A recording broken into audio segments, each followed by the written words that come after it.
Ganito ka-intense ang Certificate of Candidacy o COC filing dito sa Davao, lalo pang tila naging out of control ang crowd nang dumating si dating Pangulong Rodrigo Duterte upang magpasa ng kanyang kandidatura sa mayoralty race sa Davao City. Gaya ng nauna nang ipinahayag ng dating Pangulo, magiging running mate niya ang kanyang anak na si incumbent Mayor Sebastian Baste Duterte na tatakbo bilang Vice Mayor ng lungsod. Nagpasa rin ng kanyang COC si Davao City 1st District Representative Paulo Pulong Duterte sa pamamagitan ng kanyang abogado na si Attorney Elijah Manuel Pipito sa pareho pa ring posisyon. Ayon kay Attorney Pipito, nasa Maynila ang kongresista kaya hindi siya personal na nakapag-file ng kanyang COC.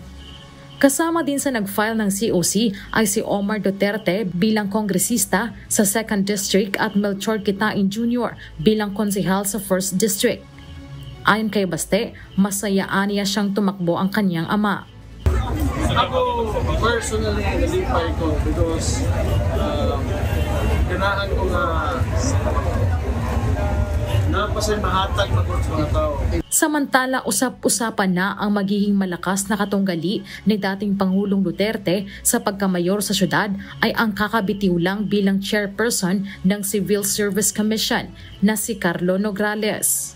Dumating si Nograles sa tanggapan ng COMELEC kahapon, hindi para mag-file ng kanyang COC kundi upang samahan naman ang kanyang pinsan na si Councilor Javi Garcia Campos na naghain ng kanyang COC sa pagka-congressman sa 2nd District sa ilalim ng Partido Federal ng Pilipinas. Rest assured, ang pagdagan ako pagka-congressman, ako ang lihukan ang kaugmaon sa tuwang takbayan, ilabin na sa Distrito 2. Marami rin ang nagpasa ng kanilang kandidatura noong Sabado, kabilang ang isang pastor ng isang religious group kasama ang kanyang ilang miyembro na tatakbo sa iba't ibang posisyon. If I have given the privilege to serve as your mayor, I will focus on 5 core areas vital to our city's progress. Number 1, free hospitalization at Southern Philippines Medical Center. Libreng pagpa-hospital sa Southern Philippine Medical Center para sa lahat.